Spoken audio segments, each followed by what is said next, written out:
Alright, well, we'll start with a little video. This class today, short video, is about the two strategies, and of course they're not absolute strategies. Usually companies have a mix of standardization, which means keeping their marketing mix mostly the same, and adaptation, which means to tailor or customize your marketing strategy for the local environment. Of course, there's lots of theories about these things. The AQA. One of them is the Bartlett and Goshaw International Strategies. Basically just compares the situations or circumstances that you would choose, either adaptation or standardization. So let's check it out. Area of business. One of the models you need to have an overall understanding of is Bartlett and Goshaw's international strategies. So let's take a quick look at what you need to know. Bartlett and Goshaw is all about how businesses conduct their international strategy and the different pressures that are placed on businesses in order to succeed in international markets. The model is all about the strategic options and choices that businesses face in connection with two pressures.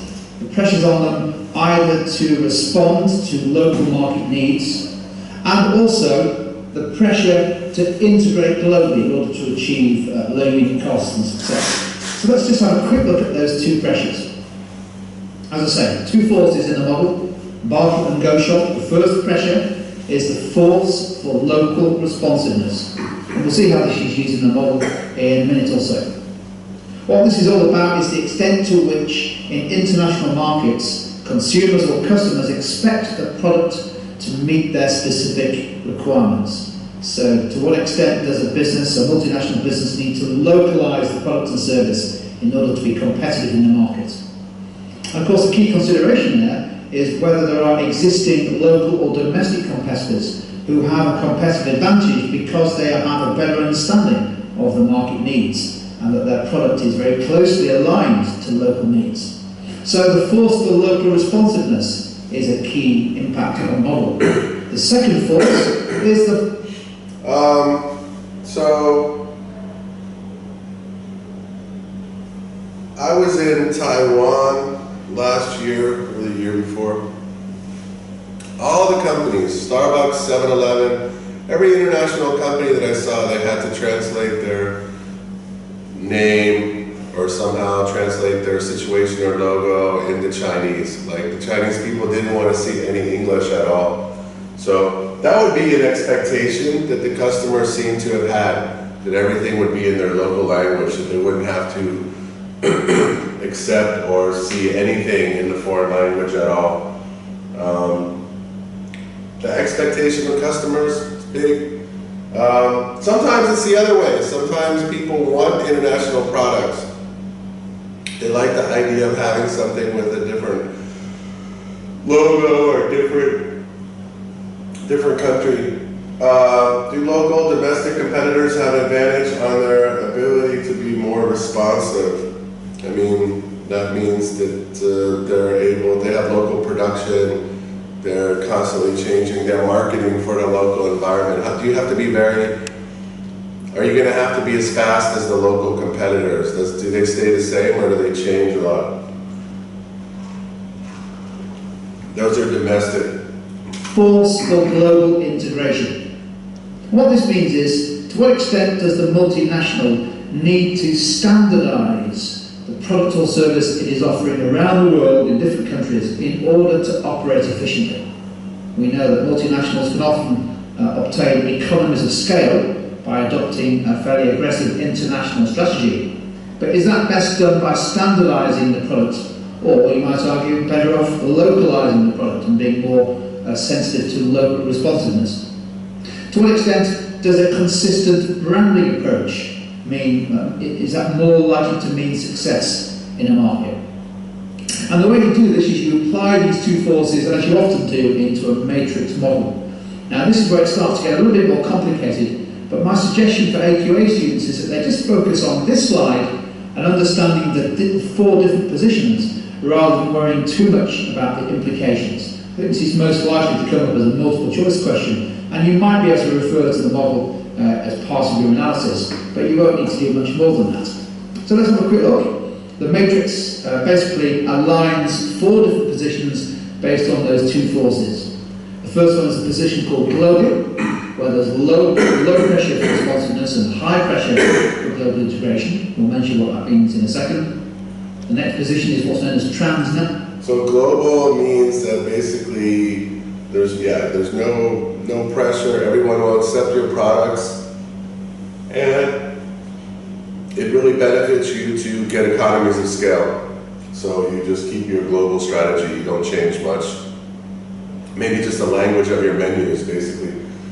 High pressure for local responsiveness, but high pressure for global integration. That sounds like it's complicated. Low pressure for responsiveness and high pressure for global integration. We'll mention what that means in a second. The next position is what's known as transnational, where this is high and high. High pressure for local responsiveness, high pressure for global integration. So we've got global, transnational. The next one is international. An international strategy where the pressure for responsiveness and global integration is relatively low. And lastly, what's known as a multi-domestic strategy. Let's quickly show you some examples of what we mean by this as a way of helping to illustrate those 4 positions on the matrix. A global strategy, this is where there is relatively little responsiveness, a need for responsiveness to localize the product, but a very high need to be efficient, to have high global integration. And a key feature of these types of businesses is multinational. Branding doesn't matter for CAT. CAT's a construction company. They sell bulldozers, cranes, whatever, machine equipment. So there's really no reason for them to rebrand. You know, everybody's using the products for the same thing. Same thing for Pfizer. Pfizer's a medicine or a pharmaceutical company, and so everybody's basically using the products for the same reason. There's no real reason to be different. Maybe in some markets it's preferable to have an American branded company, so there's no reason to change. Highly centralized, efficiency, little sharing, standardized products. There's nothing that's different between the usage of the product in each country. Is that they are very much focused on economies of scale, standardization of products. A good example there listed is Pfizer, one of the world's largest drug companies. They have global drug ranges, products. They produce them around the world, but essentially it's the same product, it's the same brand, highly efficient. It's important that they integrate their global manufacturing operations. And local markets have relatively low need for responsiveness. A transnational strategy starts to get a bit more complicated because there is both high pressure for integration, but also high pressure to take account of local market needs. And here, the aim is to try to be as close as possible to the local market needs, but also to gain benefits from global integration. You can imagine this is a pretty tough task. It involves some fairly complex. So Starbucks, if they just brought their American menu exactly to Vietnam, they probably wouldn't have as many customers or be as attractive. They have to have these little extra products, these sugar drinks, these frappuccinos, these they constantly kind of change and update. They try to, you notice that they have holiday oriented, even if you're not celebrating Christmas, you can get a Christmas drink of some sort. Unilever is this huge company. I don't know if it's the best example, but they'll do like cookies, snack foods, and things like that. So they may adapt the flavors that are interesting in one environment. Like if green tea is popular in a toothpaste flavor, then they'll do that in Vietnam, but it's not popular in the US. So they still try to find probably groups of countries or regions of the world where they can still get economies of scale by producing lots and lots of these things, but at the same time, they feel like they really need to meet some of the local consumption demand and expectation of local customers. So I'm happy. They keep my American coffee, even though they have crazy stuff for you guys. So it's half-half. Operations to make sure you get those economies of scale, but also operate in a way that is highly localized. A classic example of that is Starbucks, that has adopted a very localized strategy in every market that it's operating in, but also tries to achieve those global economies of scale. The international strategy is the part of the matrix where both of them are low. Low pressure for local responsiveness, low pressure for global integration. What this basically means is that these businesses conduct their international operations largely from the centre, and that's who exerts control over international locations. Let's see, what do they say? Their goal is to aim to achieve efficiency by focusing on domestic activities. International operations are managed centrally, who influence and control international locations. So it's basically just about efficiency at that point. Very little adaptation. That's who exerts control over international locations. And finally, a multi-domestic strategy.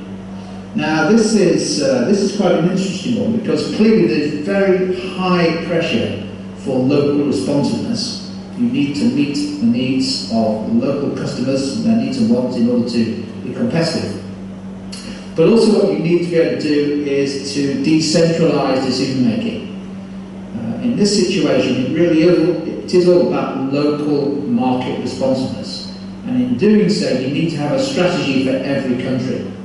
A good example is Nestle, who have effectively set up quite highly decentralized business units around the world, each of which adopts a very specific strategy for its country. And you see this in terms of how they brand and name their grocery and chocolate and other products and confectionery products to meet local market needs. There we go, guys. That's an overview then of bar. Okay, so yeah, that and I want you guys to do the Oreo assignment I'm putting up. I want you to talk about how they adapted their strategies. See how many adaptations you can find. So I'll put that.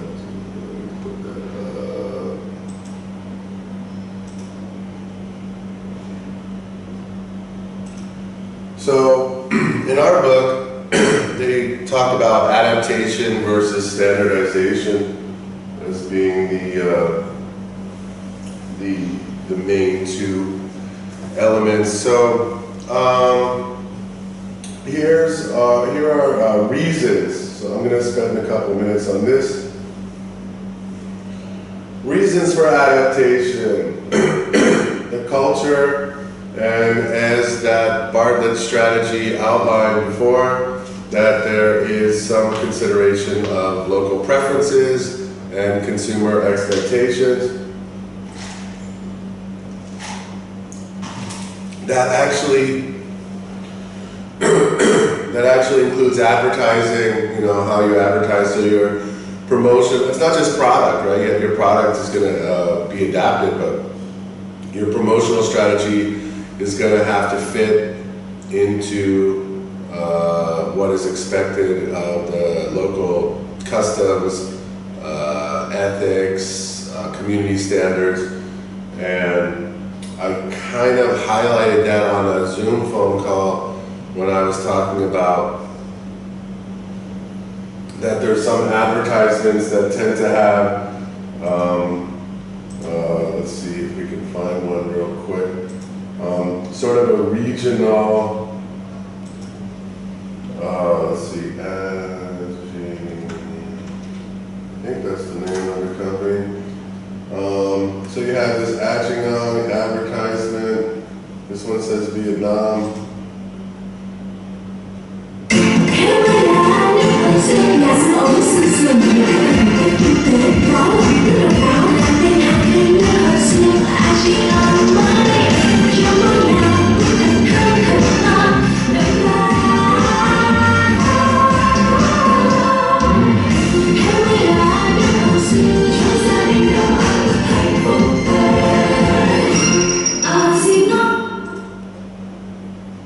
I mean, maybe they're Vietnamese, maybe they might be, but they also could be from any number of countries.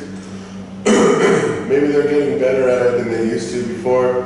These guys, I don't know, are they really Vietnamese? I don't know. These people, they look Vietnamese. Xin đó. Chút nữa mẹ về thôi.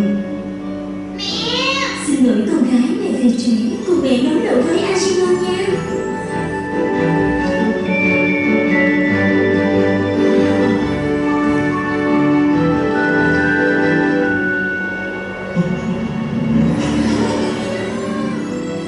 Yeah, the voice is over, they're all kind of laughing.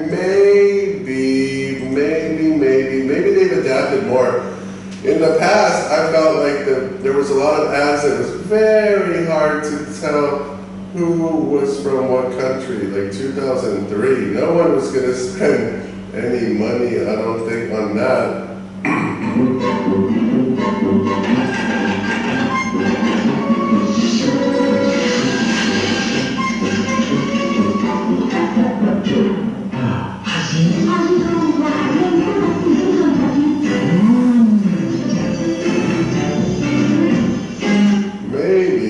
I don't know. I see some ads that I feel are very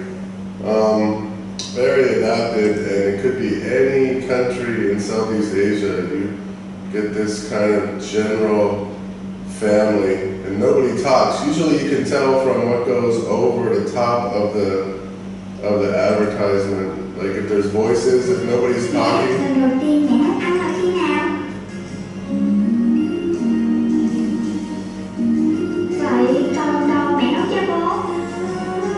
It's hard to see if the kid is actually speaking Vietnamese. She's not, there's no way.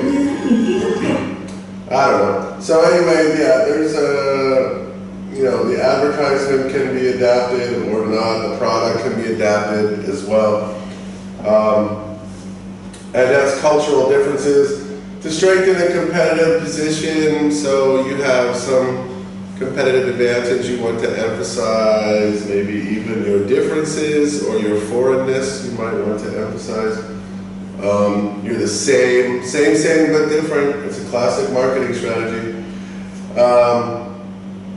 To abide by local product regulations and advertising laws. So if you're going from Vietnam to the EU, you have to adjust to all the regulations of products and ingredients and everything. To compete successfully by not appearing or sounding foreign. So, yeah, I mean, sometimes that's, I guess that would mean that you would try to sound more like the domestic brand. So maybe you would take a brand like the opposite of Lay's, like go from Lay's to Polka, or something that people in locally might be able to pronounce. Some words are difficult to say. If it's not a well-known international brand at first, then it might really be something that you want to try to make clear. You know, what's that? Pierre Cardin. It's kind of a weird thing. I don't know. Pierre Cardin, it's like an expensive kind of dress shirts and pants and things like that, and belts. But in Vietnam, the company is known as An Phúc. And I don't know if that's like because it started as An Phúc and then they decided to become Pierre Cardin. Obviously, if they were going to sell in France, they wouldn't keep the name An Phúc because no one can say it. Probably they changed it to Pierre Cardin, or yeah, let's just say it's like that. So Pierre Cardin is going to sell in France, maybe that's the other market. It makes you wonder, what if the company Phuc Lam decided to go to another country? Should they adapt and change their name? That's a good question. To consider differences in product appreciation, maybe there's different uses that the customer would have in different countries. Toilet paper might be used only in the bathroom in some countries, but in some other countries they might use it also like napkins. So maybe they want to adapt their marketing strategy, product placement, distribution strategy, where they put the product, like which part of the supermarket they sell it.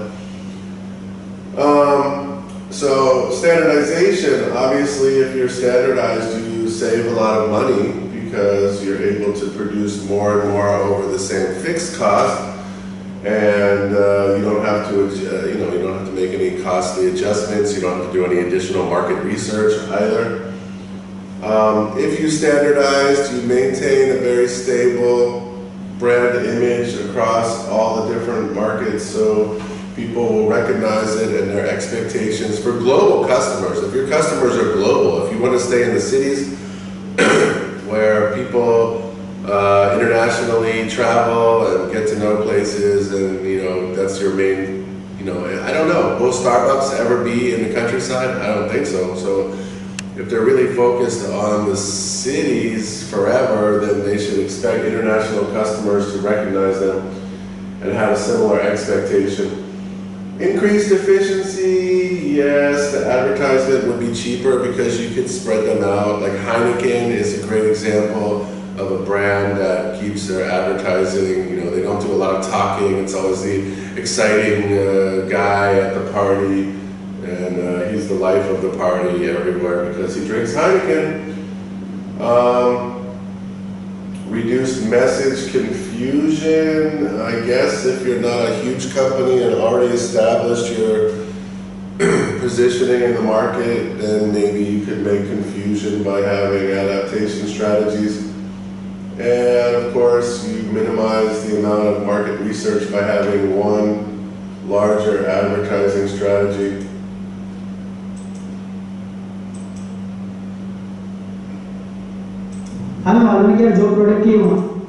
Fixed pricing. This guy, he has a very difficult to understand voice. I hope my voice is slightly more, easier to understand. So, all right, so I'll come back to this. I'll just leave this on the board and I'll round up with the marketing mix, adaptation versus standardization. But first, I want to spend a couple of minutes on some pages in our book. And our book, I'm on page 40. So I hope you have your book available. Adapting strategies for international markets. A business conducts international market research and is aware of the differences between those markets, and they try to devise, using this information, better marketing strategies. The difference between markets has an impact on the design and implementation of strategies and form the basis of the identification of the target market. So the target market may be different, that's coming up. Adapting marketing strategies increases the cost involved in strategy implementation. But it also can increase sales, so hopefully that's the goal. It is less expensive to standardize the strategy across all the foreign markets. But treating markets as homogeneous, meaning similar, may result in market failure, not being able to create a market opportunity. So some approaches to strategy adaptation are to use the domestic strategies internationally with no change. That's called standardization. To try to adapt some strategies based on some generalizations about a region. They give two examples of maybe Southeast Asia, some similar cultural elements, Europe, for example. That's kind of a middle strategy where you can save money but also reach larger markets. Try to adapt the strategies to the countries based on national market research. That's a strong adaptation strategy. And also adapt strategies to regions or target markets and countries based on market research. So even within countries, you might go even one step further. And in the US, you would have a big, different kinds of populations in different parts of the country. It's a big country, So you might even adapt for different parts of the same country. Standardization or adaptation can be applied in the marketing mix. First one, they talk about positioning. When we think about positioning, of course, the first two, positioning is a combination of product and price, and that creates an expectation of value in the customer, and the customer will use that perception of value to compare you to your competition. And understanding your position in the new market is key to you being able to reach that target. So positioning is huge, and I always use similar examples, but you know, like a motorbike, you know, like some motorbikes, you know, they're very, some of them are expensive here, surprisingly. If you buy them in another country, they're quite cheap, but if you import them to Vietnam, they're expensive, and people value them because most people have motorbikes, you know, so it's something of, it's the primary vehicle that people use. And so maybe one motorbike would be considered like a luxury item or something you would just use on weekends in one country or only in the summertime because there's 4 seasons. But in Vietnam, you would probably market it as it's your primary form of transportation. You might focus on its reliability rather than its fun, sportiness, for example. So, motorbike, very interesting market. Also, of course, fast food. You know, now it's changing, but at first, some fast food was too expensive for people to consider it like an everyday food. So they would think of it as a luxury or kind of a, you know, a treat, some kind of thing they would do for a special occasion. Whereas if you're in the US, for example, fast food is, I don't recommend eating it every day. But if you're on a very serious budget or you don't have a lot of money there, relative speaking, you could eat fast food more often. So, positioning. In some cultures, individualism and individual success are highly valued. Products are marketed based on a sense of achievement that comes from owning them. So that also includes, so that's a horribly, yeah, that's not what, they should define positioning first, like I did. But what they're talking about there is within Maslow's hierarchy of needs, some products to some people might be creating safety or an investment, whereas other products might be something that's status or a sense of achievement from owning them. So Heineken in Holland is the most standard beer in the universe. It's like the most, it's like ba ba ba here, you know, it's just everybody drinks it and it's not special at all. But if you have it here and you compare it with Tiger, I think the positioning is that Heineken is above Tiger slightly. So it used to be there was only really 3 or 4 beers here. You could only get the main 3 were Ba Ba Ba, Tiger, and Heineken, and they were perfectly positioned. Ba Ba Ba was just the most basic, drink 20 beers and the cheapest one, and then Tiger was kind of like a middle, kind of like Asian beer, but still like a little bit better, or had a little bit of international flavor from Singapore. And then Heineken was the European beer, and it had the highest price, and it was positioned to be highest. Very simple positioning in that market. So the advertisements for Heineken would show, you know, this kind of like cool guy. He's like the life of the party, so he's like the 4th level of Maslow.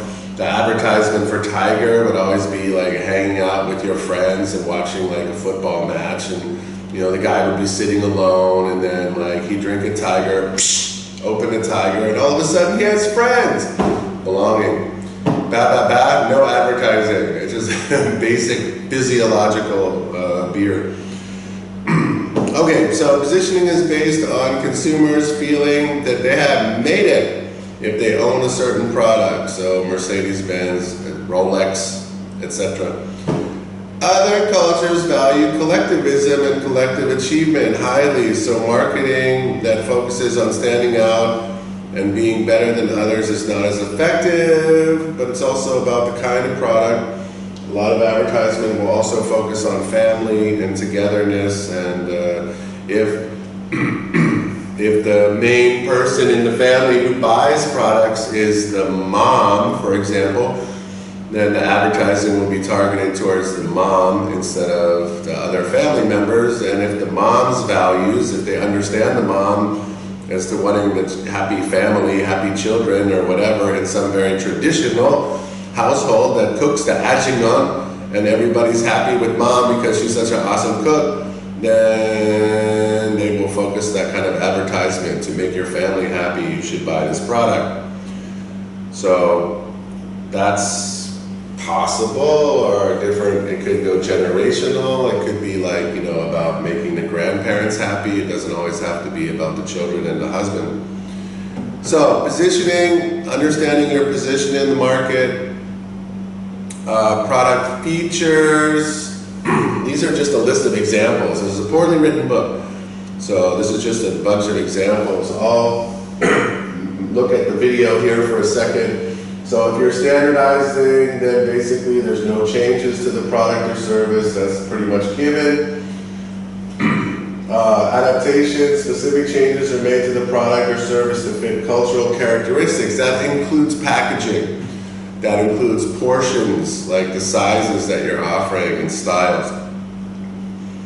And then they have this ridiculous thing in this book. Okay, colors. I guess colors are important, unless you're colorblind. Color plays a significant role in the design and marketing of products, packaging, branding, and advertising.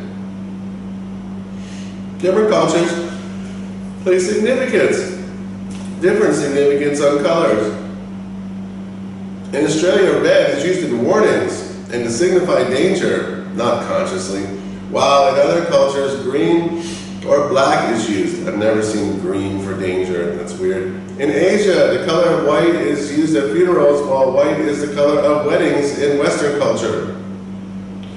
Coca-Cola has built global awareness of its red color and its packaging. Global awareness of red? We didn't know about red until Coca-Cola? Thank you, Coca-Cola. This book is horrible. Obviously, differences in climate can have an impact on marketing strategy. Climates create demand for products and services in some countries, but not others.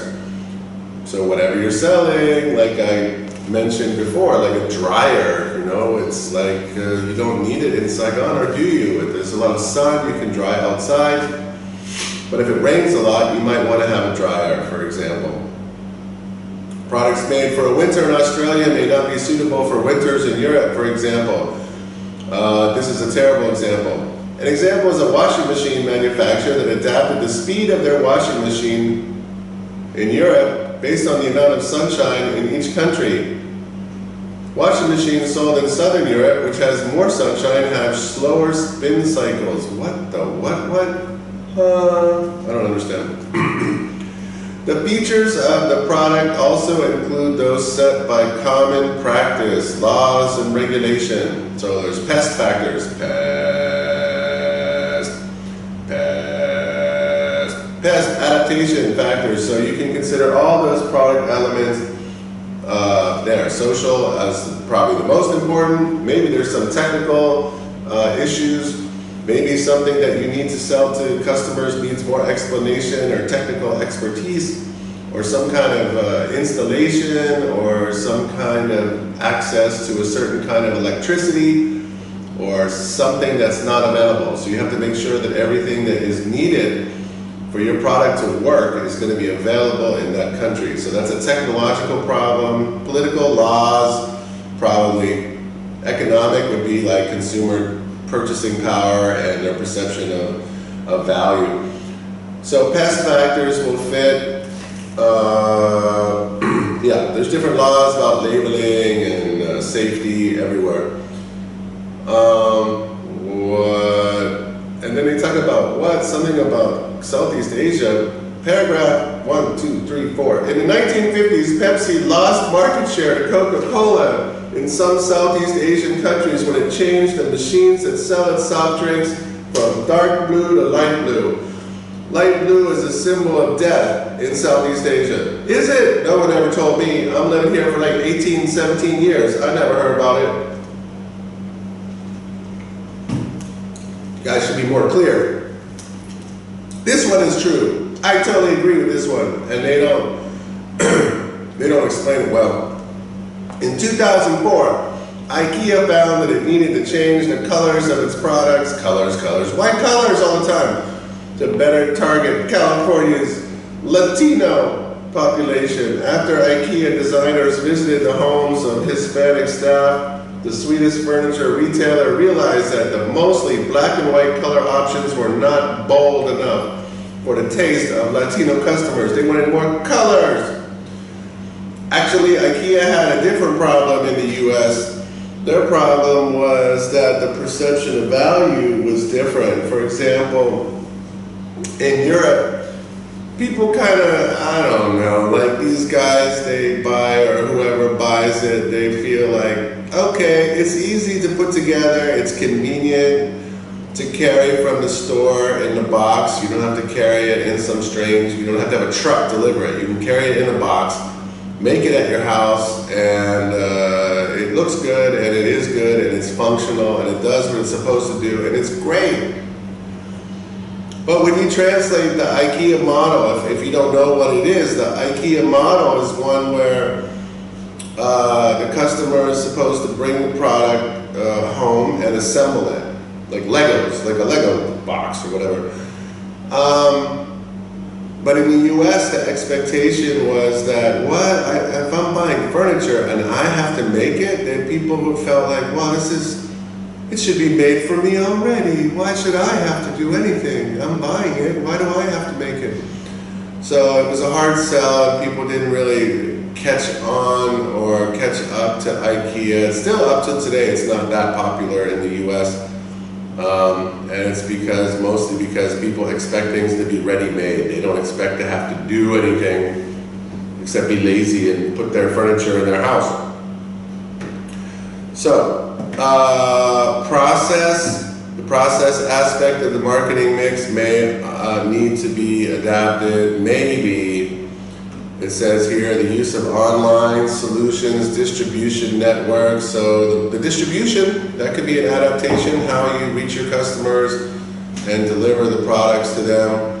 Another process adaptation would be to have counter serve, like to have people come to the counter to order if they expect table service. I mentioned that in a previous video. In Vietnam, Starbucks really got people to come to the counter. Before that, people went to the counter in some fast food places, but for the most part, they didn't really understand why they weren't being served by a waiter. So that's process. The process is the customer experience. People, there may be a need for adaptation of the people in the marketing mix. I'm at the bottom of page 41. A business will decide on the mix of local and expat staff based on the supply of suitable labor and the training necessary in the target country. Businesses will have to conduct training programs to educate local staff in business processes and culture. So how much do you rely on your international staff and management is going to be an adaptation. So, because you might really need to rely on them if you don't understand. Maybe you're making one terribly silly fundamental mistake with customers, and if someone local was there, they could go, oh, that's why you're failing. They could point it out in 5 seconds, and then you would know what the problem is. So I'm going to show a quick video here. I think it's good. I don't remember. Oh, real quick here. Price. Standardization. Fixed price in all international markets, and then it also has to do with positioning. Prices are determined by local competitive conditions and positioning. Place. Similar channel structures. In other words, like if you sell in supermarkets in one country, you sell in supermarkets in all countries. And adaptation would mean figuring out if there's other ways to reach customers. And the promotion is very obvious. You would have to make cultural adjustments. for that. So I don't have these notes anywhere else, and this video is quite awful, so I'm not going to upload this video. So you should be taking notes from this, probably.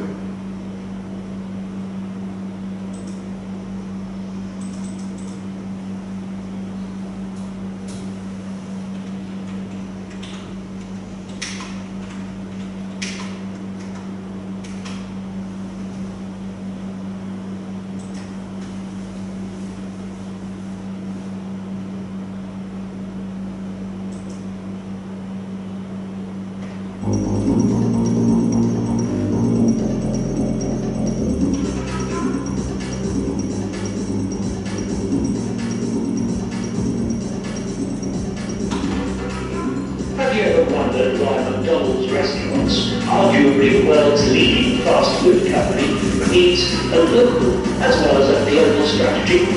After all, the US-based company is a massive global operation.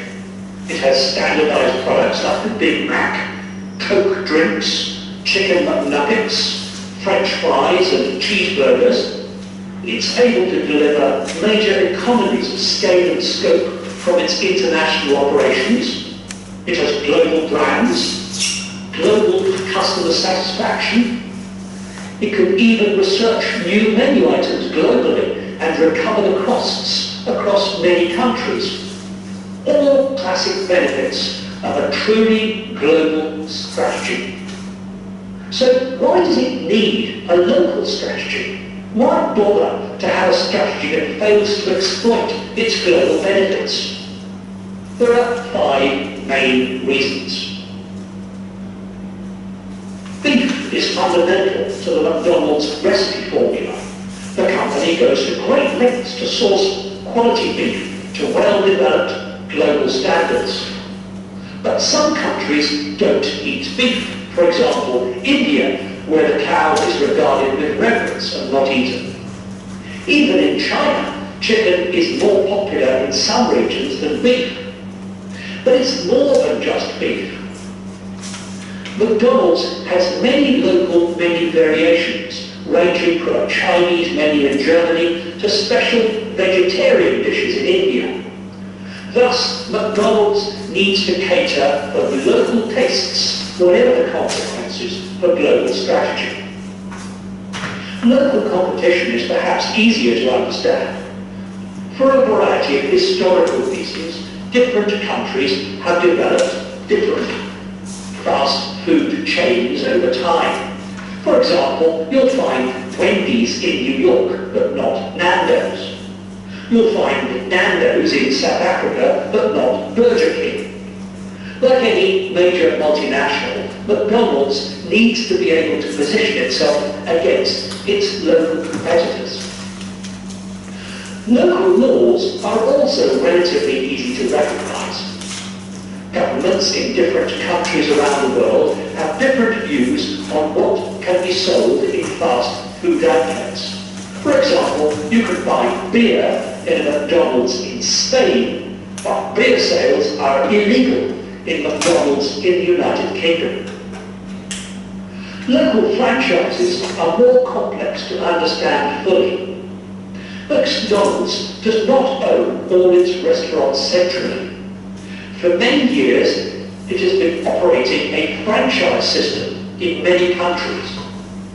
Franchising means a cooperative strategy in which a firm develops a business concept and then offers this to others, the franchisees, in the form of a contractual relationship. In the McDonald's case, the company not only offers its product range and brands, but also design guidance on building an individual restaurant, the fat fryers, the grills and so on, but also training of managers and staff to ensure standardized product delivery, even pricing. But there's a problem here, both for McDonald's headquarters and for the franchisee. If the headquarters makes all the key decisions, then what incentive is there? Oh, I'm finishing the video. Give me 1 minute. Where do I go? Which room? Okay, about 5 minutes. For the franchisee, how can you motivate your franchisees to perform better and deliver more profits? The McDonald's answer, at least in part, is local promotions. Part of the marketing budget is controlled locally by the franchisee, offering specially tailored local promotional activity to deliver higher sales. Finally, we have local service quality. It's all very well for McDonald's restaurants' headquarters in America to lay down international standards for its product range. But the products are cooked locally in each restaurant individually, with local people actually delivering the local Big Mac, the local French fries, and the local Diet Coke. In Hong Kong, in Berlin, Germany, or in St. Petersburg, Russia. Global must be made and delivered locally. At McDonald's, it can't be done from a central location like a Nike sports shoe manufacturer or an Apple iPhone manufacturer.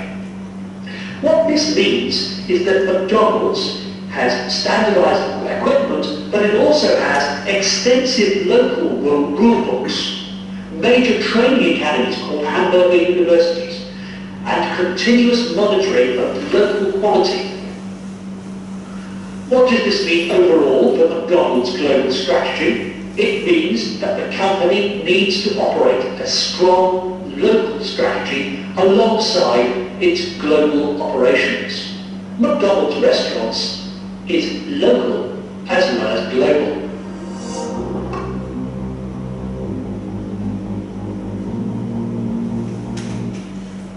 Okay, so what we got from that is that there are some other elements, maybe a few other elements of